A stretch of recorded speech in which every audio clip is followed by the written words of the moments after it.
નમસ્કાર, પ્રણામ મિત્રો, જય માતાજી, જય શ્રી કૃષ્ણ. મિત્રો, આજની કહાની સમજવા લાયક બનશે તો છેલ્લે સુધી સાંભળવા નમ્ર વિનંતી છે. અને હા, કોમેન્ટ બોક્સમાં તો રાધે રાધે તો લખવું જ પડશે સાચી શ્રદ્ધાથી. તો ચાલો જાણીએ આજની કહાની. વહેલી સવારના 7 વાગ્યા હતા. આજે સુકેતુ ઘણો ખુશ હતો. ખુશ પણ કેમ નહીં હોય? આજે એની વર્ષોની મહેનત જો ફળી હતી. સુકેતુ ગાંધીનગરમાં રહેતો હતો. એના પરિવારમાં એના માં મીનાબેન જે આકસ્મિક રીતે વિકલાંગ હતા, એની પત્ની સીમા તથા 5 વર્ષની દીકરી શ્રેયા હતી. પપ્પાના અણધાર્યા નિધન બાદ ઘરની જવાબદારીઓ સુકેતુ સારી રીતે ઉઠાવી રહ્યો હતો. એમાં એમના પપ્પા નવીનભાઈ બચત આવડત અને માર્કેટમાં બનાવેલા એમના પ્રતિષ્ઠા કામે લાગી રહી હતી. સુકેતુ એટલો બધો હોશિયાર નહોતો કે સરળતાથી પપ્પાનો ધંધો ચલાવી શકે. એવું કહી શકાય કે તે હાલ પૈસા કમાવા ખાતર જ પપ્પાની આ પેઢી ખેંચી રહ્યો હતો. સુકેતુ ઇલેક્ટ્રોનિક એન્જિનિયર થયો હતો અને વિદેશમાં એના દોસ્તે એને એક ખૂબ મોટી કંપનીમાં ગોઠવણી કરી દીધી હતી. એને વિઝા પણ મળી રહ્યા હતા. હજી ગઈકાલે જ તો બધું પાકું થયું હતું. મીનાબેનની જવાબદારી કોને સોંપવામાં આવે એની જ મઠામણમાં પડ્યો હતો આખો પરિવાર. સુકેતુએ મમ્મીને મનાવવામાં કોઈ કસર નહોતી છોડી, પરંતુ તેઓ એકના બે નહીં થયા. વહુ સીમા પણ બાને બહુ વહાલ કરતા હતા, પરંતુ મીનાબેન હવે આવી હાલતમાં દીકરા પર વધુ ભાર નહીં નાખવા માંગતા હતા. નવીનભાઈની પણ ઘણી ઈચ્છા હતી કે સુકેતુ એના ભણતરનો ઉપયોગ કરીને એના બધા જ મિત્રોને જે વિદેશમાં ભરપૂર કમાય છે એમ 8-10 વર્ષ કમાઈ કરીને પછી અહીં કોઈ એને ગમતો ધંધો કરીને નિરાતે જીવન વિતાવે. પોતે કરેલો સંઘર્ષ એમના દીકરાએ નહીં કરવો પડે એવી એમની ઈચ્છા હતી. આજે જ ઈચ્છા પૂરી કરવા તો મીનાબેન એને આજીજી કરી રહી હતી. એમ બેટા, મારી ચિંતા શું કામ કરે છે? તું જો, હું કઈ સાવ બેસી તો નથી ગઈ ને બેટા. તારા ભવિષ્યનો સવાલ છે, માટે તને વિનવણી કરું છું. તું તારા પપ્પાની ઈચ્છા અનુસાર થોડી પૂંજી કમાઈ લાવીને પછી અહીં રહેજે. રીતે ઘણા લોકો જીવન જીવી રહ્યા છે. મીનાબેને સુકેતુનો હાથ પકડીને કહ્યું, જુઓ મમ્મી, જોબ તો ઘણી જ સારી છે અને પગાર તો સૌથી વધુ છે મારો. હું 5 વર્ષ પણ રહું તો પણ અહીં આવીને મારા પ્લાનિંગ પ્રમાણે ધંધો સેટ કરી શકું. મને આપની ચિંતા છે મમ્મી. આપ સિદ્ધને ના પાડી રહ્યા છો. આપ અમારી સાથે ત્યાં હશો તો અમને ખૂબ હૂફ રહેશે મમ્મી. બધી જ સગવડો તો છે ત્યાં. મેં માટે જ તો આપનો તથા પપ્પાનો પણ પાસપોર્ટ બનાવી રાખ્યો હતો. પપ્પા જીવિત હોત તો શું આપ નહીં આવત દીકરા સાથે વિદેશ? આંખો ભરાઈ આવી સુકેતુની. એવી વાત નથી દીકરા. પોતાના ગળામાં બાજી ગયેલી ડૂમો જાણે એમનો અવાજ દબાવી રહ્યો હતો. જો પેલા સરિતા માસીએ ઘરમાં રહીને બધું જ કામ કરી લે એવી કામવાળી બાઈની ગોઠવણ કરી છે. મારે તારી માસી કાલે જ આવી રહી છે પેલી બાઈને લઈને, કે તમે પણ 2 દિવસ એને ઓળખી લે, સમજાવી શકે બધું. એમ તો માસી જ તારા ક્યાં દૂર રહેતા છે, તે અહીં નડિયાદ તો રહે છે. જરૂર પડીએ જ આવી જશે. મારે કામ પડશે તો. દીકરા વહુએ ખૂબ સમજાવ્યા બાદ પણ મીનાબેન નહીં જ માન્યા. એમણે અહીં જ રહેવું હતું. પોતે વિકલાંગ છે એ કારણ કરતા પણ આ ઘરમાં એમના પતિ નવીનભાઈની યાદો એમને જકડી રાખતી હતી. તથા આ વિસ્તારમાં ઘણા બધા આવા ઘરો હતા કે જ્યાં આ રીતે સુમેળ વ્યવસ્થાના સહારે લોકો જીવી રહ્યા હતા. આ આખો એરિયો જ સમજો કે જાણે વિદેશમાં વસતા દીકરાઓના માવતરોના મેળાવડા સમાન હતો. ક્યાંક કોઈ ગરબડ નહીં, કોઈ કંકાસ નહીં. ઘરગથ્થું બાઈઓ જાણે કે દીકરી બનીને અહીં વસી ગઈ હતી, જાણે પારિવારિક સદસ્ય સમજો. એવી જ બાઈ હવે મીનાબેનના સગા બેન સરિતાબેન લઈને આવી રહ્યા હતા. એ વાત જાણે કે મીનાબેનના મનોબળને મક્કમ કરી રહી હતી. તકલીફ ફક્ત એટલી જ હતી કે મીનાબેનનું આ ઘર સોસાયટીના નાકે હતું. એમના બાજુના લગભગ 8 બંગલાઓ સાવ ખાલી હતા. મીનાબેન એટલે બેસે તો પણ જાણે માન કોઈને સાંભળી કે બોલાવી શકતા હતા. બધા જ મોટા ભાગે એકલવાયુ જીવન વ્યતીત કરતા વ્યક્તિઓ હતા. હા, ઘરગથ્થુ બાઈઓની ચહેલ પહેલ રહેતી હતી તથા સોસાયટીના ગેટ પર પહેરો દેતા વોચમેન ક્યારેક આંટો ફેરો કરતા. સવારે 10ના ટકોરે ડોરબેલ વાગ્યો. સીમાએ જઈને દરવાજો ખોલતા જ સામે સરિતા માસી ઊભા હતા. એમની સાથે 2 બેગો પકડીને એક 35 વર્ષની સામણીબાઈ ઊભા હતા. ઘરમાં માહોલ થોડો હળવો થઈ ગયો હતો. એનું કારણ માસીએ અહીં કામ માટે રાખેલ બાઈ કાળી હતું. આ બેન જાણે કે મીનાબેનની દીકરી હોય એમ જ બધું કામ સંભાળી રહી હતી.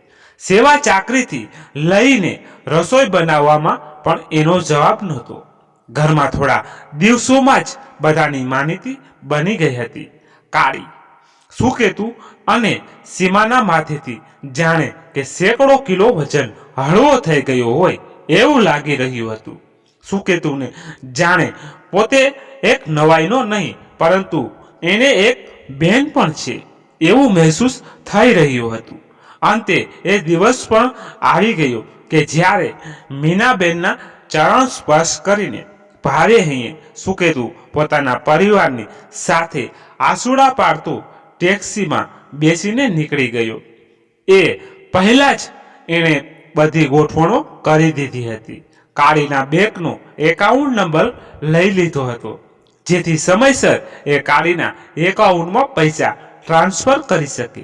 કરિયાણાથી લઈને શાકભાજીવાળા સ્ટોર સુધી બધાને ઓનલાઈન ચૂકવણી કરવાની વ્યવસ્થા એણે કરી દીધી હતી. એક પણ વાતની મીનાબેનને ચિંતા કરવી પડે એવી કોઈ દરકાર રહેવા નહોતી દીધી. એના સપૂતે દીકરાના ગયા બાદ 1 અઠવાડિયું વીતી ગયું. એ જાણે કે 1 વર્ષના બરાબર લાગ્યું મીનાબેનને. કાળી બધી જ જવાબદારીઓ સારી રીતે નિભાવી રહી હતી. ફક્ત એના સ્વભાવમાં થોડું ચડિયાણાપણું આવી ગયું હોય એવું મીનાબેનને લાગતું હતું. પછી તેઓ વિચારતા કે મને જ કદાચ દીકરા વહુ જેવી અપેક્ષાઓ પૂરી નહીં થવાને લીધે આવું લાગતું હશે. કાળી, ઓ કાળી, જોને બેટા આ બેલ કોણે વગાડી છે? આટલી વહેલે સવારે કાળી દરવાજો ખોલીને કોઈની સાથે વાતો કરીને ફરી દરવાજો બંધ કરીને અંદર આવી જાય. કોણ હતું બેટા? કોઈ નહીં બા, એ તો આવલો વોચમેન કાકો હતો. બધું બરાબર છે ને એવું પૂછીને ચાલ્યો ગયો. કાળીએ અચકાતા અવાજે કહ્યું, બેટા આ મારી વ્હીલચેરનું પૈડું જોને આગળ નથી જઈ રહ્યું બરાબર. મને બહુ જોર કરવું પડે છે એને આગળ ઢકેલવા માટે. પેલું સિલાઈ મશીન પર મૂકેલ ઓઇલ જરા લગાવી જો ને બેટા. મારી સીમા વહુ એવું જ કરતી હતી. કાળીએ ઓઇલ લાવીને વ્હીલચેરના બંને પૈડામાં નાખી આપ્યું. કિચુડ કિચુડનો અવાજ બંધ થયો અને ખુરશી થોડી હળવી થતા જાણે કે એમનું મન પણ હળવું થયું. દરરોજ સાંજે પૂજાપાઠ પછી જમી કરીને બધા જ સોસાયટીમાં પોતપોતાના આંગણે બેસતા. કાળીએ એ વખતે મીનાબેનને ધાર્મિક વાતો સંભળાવતી કે પોતાની આપવીતી કહેતી. તો વળી મીનાબેન પોતે પણ ક્યારેક પોતાના જીવનની અત્યાર સુધીની દાસ્તાનું વર્ણન કરતા. રોજ એકાદ વાર સુકેતુનો ફોન આવતો. પોતાની લાડલી પોતરી તથા દીકરા વહુ સાથે વાતો કરીને તેઓ તારોતાજ થઈ જતા હતા. એ સવાર પણ આખા દિવસો જેવી સામાન્ય જ હતી પરંતુ જાણે કેમ મીનાબેનને કંઈક અજુગતું લાગી રહ્યું હતું. ઘરમાં લગાવેલા કેમેરાઓનું અચાનક બંધ થઈ જવું, સુકેતુએ આપેલા મોંઘા મોબાઈલ ફોનમાં જાણે નેટવર્ક જ નહીં આવી રહ્યા હતા. બહાર તો જાણે આગ ફાટ્યું હોય એમ ભયંકર વરસાદ વરી રહ્યો હતો. કાળી બેટા, થોડી મસાલાવાળી ચા મૂકજે. આજે ખબર નહીં કેમ પરંતુ મનમાં ભારે ભારે લાગી રહ્યું છે. મીનાબેનને પોતાનો દીકરો યાદ આવ્યો. કાળી એકદમથી જાણે ગુસ્સે થઈ ગઈ હોય એમ બોલવા લાગી હતી, જે મીનાબેન માટે સૌથી મોટો ઝટકો હતો. જાણે, બા, હું પણ માણસ છું, મને પણ થાક લાગે છે હો. તમે આમ ઓર્ડર પર ઓર્ડર કરો છો એ નહીં ચાલે. હવે મૂંગા મરજો. શૂન થઈ ગયું. જાણે મીનાબેનનું મગજ, અરે આ શું? મારી ધારણાઓ સાચી પડે કે શું? મને તો પહેલા જ લાગતું હતું કે કોઈ પણ બહારી વ્યક્તિ આમ પોતાની નહીં થાય. મારા દીકરાના ભવિષ્ય માટે હું મૂંગી રહી, પરંતુ હવે મને લાગે છે આ બાઈ કંઈક અલગ જ રમત રમી રહી છે. મીનાબેનની વિચારધારા બિલકુલ સાચી હતી. કાળી એના મંગેતર સાથે મળીને મીનાબેનના આ ઘરમાં રહીને એશ કરવા માંગતા હતા. માટે જ પ્રથમ ચૂપચાપ એના મંગેતરના ઘરના સીસીટીવી કેમેરા તેમજ ફોનને બંધ કરી દીધા હતા. કાળી તથા એનો મંગેતર મનુ 5 વર્ષની સજા કાપીને આવેલા ગુનેગાર હતા. આ જ રીતે અલગ અલગ શહેરમાં જઈને સૌ પ્રથમ જે વિસ્તારમાં રહે એ વિસ્તારમાં પોતાના સારા વર્તનથી બધાને મોહિત કરી દેતા હતા. પછી મોકો મળતા જ વિશ્વાસઘાત કરીને ભાગી છૂટતા હતા. એવું કહી શકાય કે કાળી એ ખરેખર ખૂબ જ મોટા ગજાની અભિનેત્રી હતી. આવા કામો કરવામાં કોઈને જરાય ભનક નહીં પડવા દેતી હતી અને કામ તમામ કરીને ચાલી જતી હતી. મીનાબેનના સગા બેનને પણ તેઓ 1 વર્ષથી આ જ રીતે ભ્રમિત કરીને એમનો વિશ્વાસ જીતવામાં સફળ રહી હતી. કાળી એમની સોસાયટીમાં લગભગ દરેક ઘરે આ કાળી મહંત અંશે નાનું મોટું કામ કરી આપતી હતી. માટે કાળીને બધા કામણગારી કહીને બોલાવતા હતા. એ બિચારાઓ ક્યાં જાણતા હતા કે આ ભાઈ તો કોઈ મોટા ફિરાકમાં હતી. એમાં ફસાયા પણ કોણ? એ તો જુઓ, સાવ સરળ શાંત સ્વભાવ અને એવું કહી શકાય કે ભગવાનની મૂર્તિ.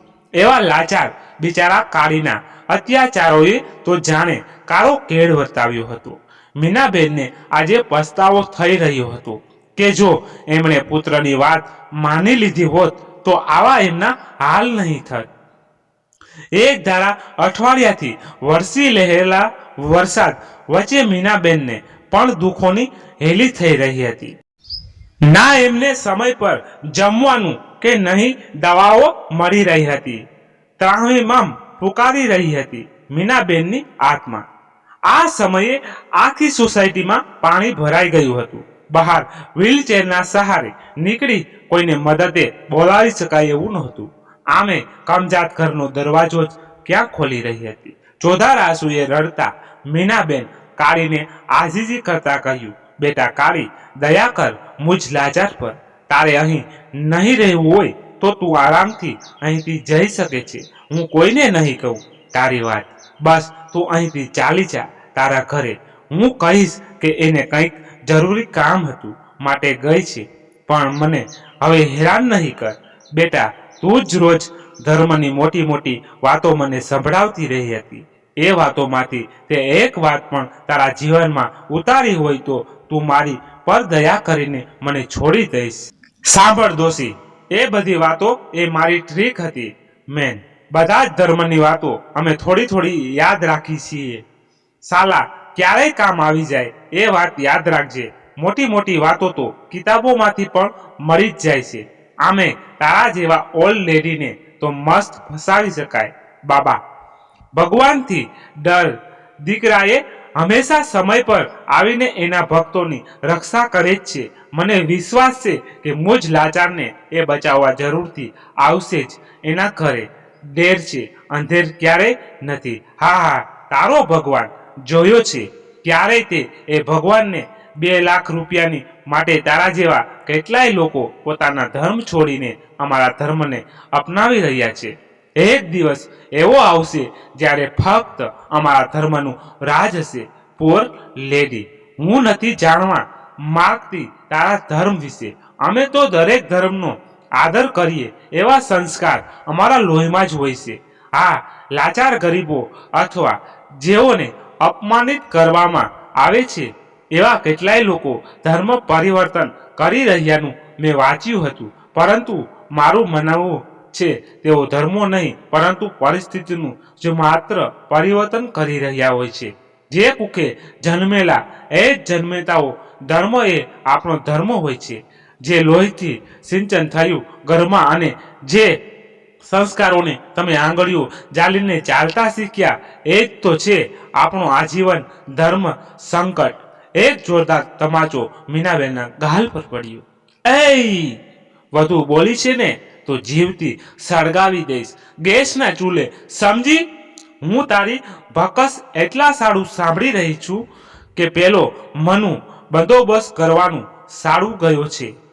આવે ને એટલે તારું આ આખું ઘર ખાલી કરીને અમે નીકળી જઈશું. પછી બોલાવ્યા કરજે બંધ બારણે હાથ ઠોકીને તમારા ભગવાનને. આ બાજુ સુકેતુ તથા એમનો પરિવાર ખૂબ ચિંતિત છે. એ કઈ ફોન નથી લાગી રહ્યો. કાળીના કહેવાથી વરસાદી માહોલ કોઈ પણ મુસીબતને પહોંચી વળવા માટે 20,000 રૂપિયા એના ખાતામાં નાખ્યા હતા. એને એના નજીકની સિટીમાં જો ફરજ બજાવી રહેલ દોસ્ત પોલીસ ઇન્સ્પેક્ટર હેમંતને ફોન લગાવ્યો. Hello inspector Hemant speaking. Hemant યાર, હું સુકેતુ બોલું છું. સુકેતુ? નવનીત. અરે સુકેતુ, કેમ છે દોસ્ત? તું, ભાભી અને ઢીંગલી કેમ છે? બધા તો મજામાં. એક તારું કામ હતું યાર, માટે તને તકલીફ આપે. યાર હુકમ તો કર. મિત્ર મારા હેમંત, મારા મમ્મી સોસાયટીમાં એકલા જ છે. એ તો તું જાણે જ છે. એરપોર્ટ પર તારી સાથે વાત થઈ હતી એ વિશે. યાર હમણાં ફોન પણ એમનો નથી લાગી રહ્યો. 2 દિવસથી. હું સમજ્યો કે વરસાદના લીધે એવું હશે, નેટવર્ક નહીં હોય, પરંતુ બીજા બધે ફોન કરતા ફોન લાગે છે. ફક્ત અમારી સોસાયટીમાં જ કોઈના ફોન નથી લાગી રહ્યા. લેન્ડલાઇનના મેં ગેટ પરના સિક્યુરિટીનો મોબાઈલ ટ્રાય કર્યો તો એ પણ નથી લાગી રહ્યો. દોસ્ત મોસમ બહુ જ ખરાબ છે. બધે જ રસ્તાઓ તથા નદી નાળા બધું જ ભરાઈ ગયું છે. કદાચ બની શકે કે એના કારણે ફોન નહીં લાગતા હોય. પાવર સપ્લાય પણ આવજાવ થયા કરે છે. મીના આંટીના સાથે કોઈ રહે છે ને? બીજું તારી માસી કે કોઈ? પછી શું ગભરાવું? નહીં યાર, માસીબાને બિચારાને ક્યાં ફુરસત છે. એમણે એક બાઈ મોકલી હતી કાળી નામની. એ જ મમ્મી સાથે રહે છે. સારી બાઈ છે. મમ્મી રોજ એના વખાણ કરતા હતા. આ તો શું કે ફોન નથી લાગી રહ્યા માટે તને કહ્યું કે એ સાઈડ રાઉન્ડમાં જવાનું થાય તો ખબર કાઢી લાવજે. ચોક્કસ યાર. આમે એ એરિયા મારા અંદરમાં જ આવે છે. આજે જ થોડો વરસાદ ધીમો થાય એટલે તારા ઘરે જ કાકીના આશીર્વાદ લેતો આવીશ અને તારી જોડે વાત પણ કરાવી દઈશ. યાર હમણાં જ એક કેસની છાનબીન માટે બહુ જ ટેન્શન છે. એક જોડી છે જે 7 વર્ષની જેલ કાપીને આવી છે અને હમણાં જ તેઓ કોઈ મોટી ફિરાકમાં છે એવું સૂત્રોના માધ્યમથી જાણવા મળ્યું છે. ઓહ, જોડી મતલબ એક સ્ત્રી અને પુરુષ. બહુ જ ચાલાક અને સાધે છે. તેઓ આના પહેલા પણ એક ઘરમાં ચોરી કરીને એ ઘર માલિકનું ખૂન કરીને ભાગી ગયા હતા.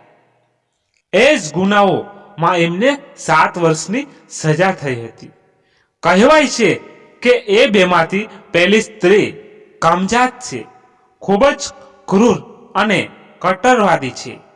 એ પોતાના ધર્મ સિવાય બીજા ધર્મના લોકોએ જાણે લૂંટવાનું અને મારવાનું એ જાણે એના માટે રમત બરાબર છે. એ ગેંગનો ફોટો મારી પાસે છે. હું તને વોટ્સએપ પર મોકલી. ઓહ યાર, એસપી સરનો ફોન આવે છે. હું મૂકું છું ફોન. હવે ચિંતા નહીં કરીશ, હું આંટીને મળી આવીશ. Bye, see you, take care.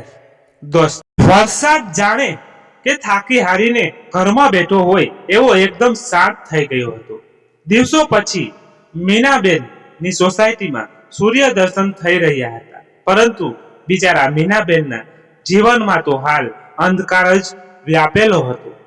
2 દિવસથી એમને ખાવાનું નથી મળ્યું એવું કહી શકાય. કાળી એના કારનામાને અંજામ આપવા માટે છેલ્લી તૈયારીઓ કરી રહી હતી. જે પણ દાગીનો હતો મીનાબેન પાસે, એ બધા જ એણે કબાટમાંથી બહાર કાઢીને એક કપડામાં બાંધી દીધા હતા.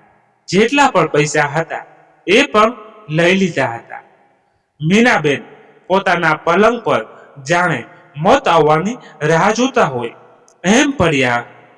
પોતાના પતિના ફોટા તરફ આંખો માંડી એક ટીસે એમને જાણે મન ભરીને છેલ્લી વાર નિહાળી રહ્યા હતા. પાણી સાવ ઓછા થતા સોસાયટીમાં થોડી ચહલ પહલ શરૂ થઈ હતી, જેના લીધે કાળી જાણે કે લાલ પીળી થઈ રહી હતી. મનુ ખબર નહીં હજી કેમ નથી આવ્યો, એ વાતનો એને ગુસ્સો હતો.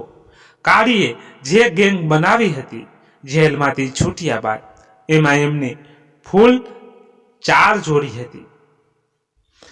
કાળી અને મનુની જોડી અહીં જે કામને અંજામ આપી રહ્યા હતા, એવી જ રીતે બીજી 3 જોડીઓ પણ એ જ કામમાં લાગી હતી. બધું સેટિંગ કરીને એ જ દિવસ 8 જણા કોઈ બીજા રાજ્યમાં ચાલ્યા જવાના હતા. બીજી કોઈ જોડીને થોડું સેટલમેન્ટ કરવામાં મોડું થઈ રહ્યું હશે માટે મનુએ વાર લાગી રહી છે. વળી દરેક જોડી ઘણા કિલોમીટરના અંતરે પોતાના કાળા કામને કરીને મનુએ બતાવેલ સ્થાને ભેગા થવાની હતી. સૌથી વધુ ગુસ્સો એ વાતનો કાઢીને આવી રહ્યો હતો કે પોતાનો ફોન બેટરી ઉતરી જવાને કારણે બંધ થઈ ગયો હતો. એ ડોસી, છેલ્લી વાર કહું છું કે બતાવી દે મને એ ચાંદીની મૂર્તિ કે જે તારા પતિએ તને આપી હતી. તું જ ફકસ કરતી હતી કે એનું પૂજન તમે દશેરાને દિવસે કરો છો. ખૂબ મોંઘી હોવાના કારણે તમે એને છુપાવી રાખો છો. એમને બતાવી દે મને. ઓલ લેડી, જો જીવ વહાલો હોય તો મારી આ છેલ્લી જ ચોરી છે. ગુસ્સો નહીં અપાવ. હું તને સાચું કહું છું કે મને નથી ખબર કે હમણાં ક્યાં હશે. મારો દીકરો એના વહુના ઘરેણા સાથે લોકરમાં મૂકી આવ્યો હશે. વળી હું એકલી થોડી એની પૂજા કરવાની હતી. તને જેટલું હાથ લાગ્યું છે એ લઈને નીકળી જાને. શું કામ મારો જીવ લેવા પડી છે? કમજાત ચોધાર આંસુએ સારી રહ્યા હતા. મીનાબેન, સાંભળી લે ડોસી, ક્યાં મૂર્તિ કે પછી તારો જાન. પેલા મનુ મવાલી આવશે તો તારા આ નખરા નહીં સહી લે. રોગીના મોતે મારશે, એ બહુ જ દામિશ છે, એ યાદ રાખજે. જલ્દીથી બતાવ કહીને એને મીનાબેનનો હાથ જોરથી મરડવાનું શરૂ કર્યું. ઉંમરના અંતિમ પડાવ પર ઝોલા ખાઈ રહેલું ડોશીનું શરીર હવે જાણે શાંત થવા તડપી રહ્યું હોય એમ ઠંડુ થઈ રહ્યું હતું. ટીટ સુકેતુના ફોન પર વોટ્સએપ પર એક ઇમેજ આવી. 2 દિવસથી પરેશાન સુકેતુ તથા પત્ની સીમા ચૂપચાપ ગેલેરીમાં બેસીને જાણે કે તેઓ અહીં આવીને અંતરથી પસ્તાવાનો અનુભવ કરી રહ્યા હતા. સીમા ભલે અહીં પૈસા વધારે મળતા હોય છે, પરંતુ પોતાની જનેતાએ એકલા મૂકીને આમ રૂપિયા કમાવવા એ શું યોગ્ય કહેવાય? શું કરું? પપ્પાની આ છેલ્લી ઈચ્છા હતી માટે મમ્મીના આગ્રહને વશ થઈને અહીં આવવું પડ્યું. આપણે ફોનમાં ફરી મેસેજીસની ઘંટડી રણકતા એણે ટેબલ પર મૂકેલ ફોનને હાથમાં લઈને વોટ્સએપ મેસેન્જરને ઓપન કરવા ક્લિક કર્યું. પોલીસ ઇન્સ્પેક્ટર હેમંતની જીપ સોસાયટીના ગેટ પર આવીને ઊભી રહી. એણે હાથના ઈશારાથી ગેટ પર તૈનાત ગાર્ડને ગેટ ખોલવાનો ઈશારો કર્યો. ગાર્ડે એક સેલ્યુટ મારીને ગેટ ખોલી નાખી. જીપ સડસડાટ સોસાયટીમાં દોડી રહી હતી. મનુ આવી ગયો હતો. ત્યાં મીનાબેન મોઢે તકિયો મૂકી એને જોરથી દબાવી એમની પાસે મૂર્તિનું ઠેકાણું પૂછી રહ્યો હતો.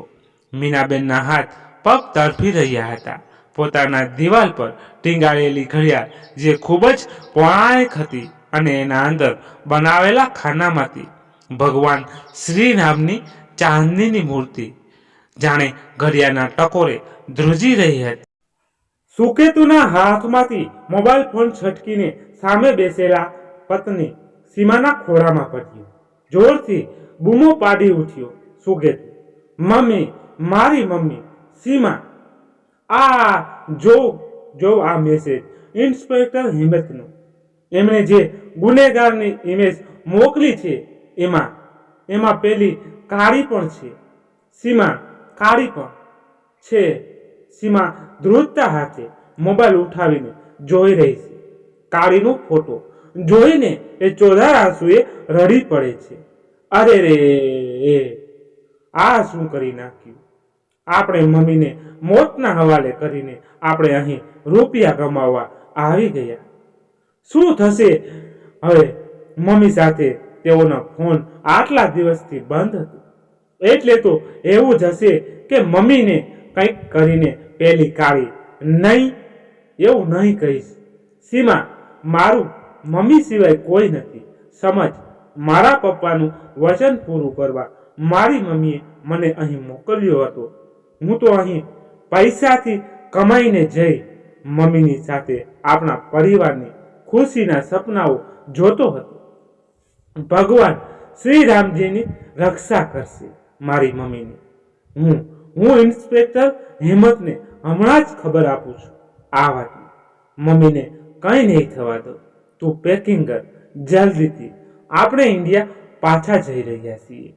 હું બાકીની પ્રોસિજર પૂરી કરવા ઓફિસે જાઉં છું. હમણાં જ સુકેતુનો ફોન આવ્યા બાદ પૂરપાટ ઝડપે સોસાયટીમાં પોલીસ વાન દોડાવી. રહેલ ઇન્સ્પેક્ટર હેમંતના મનમાં એક જ શંકા હતી કે જો કાળી એના સાગીરાતાનો સાથે મળીને એના કારનામાને અંજામ આપી ચૂકી હશે તો બિચારી સુકેતુની માતાજીને શું ખબર આ દુનિયામાં હશે કે નહીં. એવું જાણવા મળ્યું હતું કે આ ગેંગ એનો છેલ્લો મોટો હાથ મારીને ભાગી જવાના ફિરાકમાં હતી. માટે તેઓ કંઈ પણ કરી શકે એમ હતા. ભગવાન કરે કે કમજાત કાળીએ મીના આંટીને કોઈ હાનિ નહીં પહોંચાડી હોય. એક ઝાટકા સાથે એમણે સુકેતુના બંગલાની નજીક પોતાની પોલીસ વાન રોકી. એક છલાંગ લગાવીને તે વાનમાંથી નીચે ઉતરી. મનુ જાણે મૂર્તિ માટે મીનાબેનનો જીવ સુધાર લેવા તૈયાર થઈ ગયો હતો. ધર્મની મોટી મોટી વાતો કરીને મીનાબેનની સામે જાણે ગુરુ માતા બની બેઠેલી પેલી કમજાત કાળી આજે એના કર્મો અનુસાર કમજાત બનીને પોતાની અસલી જાતનું પ્રદર્શન કરી રહી હતી. મીનાબેનના જાણે હાથ પગ ઢીલા થઈ રહ્યા હતા. એમના મોઢે મૂકેલ ઓશીકું જાણે એના પ્રાણ લેવા માટે તત્પર હતું. પોતાના દીકરા તથા પરિવારનું જાણે છેલ્લું તેઓ સ્મરણ કરી રહ્યા હતા. તેઓ એક ક્ષણે ઊંચી દિવાલ પર ટાંગેલી જૂના જમાનાની ઘડિયાળ થોડી હલી. એ કંપન જાણે ઉત્પન્ન થયું અને ધડામ અવાજ સાથે એના અંદરથી શ્રીરામની ચાંદની પ્રતિમા કાળીના માથે પડી. મૂર્તિના હાથમાં રહેલ ધનુષ સીધું કાળીના માથામાં અડધું ખૂપી ગયું. આ ઓ ગોડ કહીને કાળી ફર્શ પર પટકાઈ. એની આંખો જાણે કહી રહી હતી કે જો ઓલરેડી મને મૂર્તિ મળી ગઈ ને, ક્યાં ગયો તારા ધર્મનો ભગવાન? પરંતુ એ જ વિચારમાં એની આંખો નિસ્તેજ થઈ ગઈ. એનું પ્રાણ પંખેડું ઉડી ગયું. મનુ આ ઘટનાથી ગભરાઈને મૂર્તિ ઉઠાવીને ભાગવા જઈ રહ્યો હતો ત્યાં જ ફરી ધડામનો અવાજ થયો. આ વખતે ભગવાન નહીં પરંતુ એનો દૂત ઇન્સ્પેક્ટર અહેમદ પોતાની સેના સાથે પ્રવેશ્યો. એક જ ઠોકરમાં મનુ ઉછળીને કાળીની બાજુમાં જઈને પડ્યું. ઝડપથી હેમતે મીનાબેનને ઉઠાવ્યા. એમણે પાણી પીવડાવીને થોડા બેઠા કર્યા. જે ઓશિકું એમના શ્વાસ લેવા તત્પર હતું હવે એ એમના માથા નીચે આરામ આપી રહ્યું હતું. મનુને પકડી લેવામાં આવ્યો. એના હાથમાં હાથકડી લગાવીને એને વાનમાં બંધ કરી દીધો. મીનાબેન થોડા સ્વસ્થ થતા ઊભા થયા અને કાળી સામે જોઈને તેઓ બોલ્યા, હિંમત બેટા, આ કમજાત કાળીએ ભલે એની લાલચ અને ધર્મના અધૂરા જ્ઞાનના આવેશમાં લૂંટ ચલાવી અને મારો જીવ લેવા માંગતી હતી, પરંતુ એક સમયે મેં એને દીકરી માની હતી અને એણે પણ લાલચમાં જ ખરી પરંતુ મારી સેવા તો કરી જ હતી.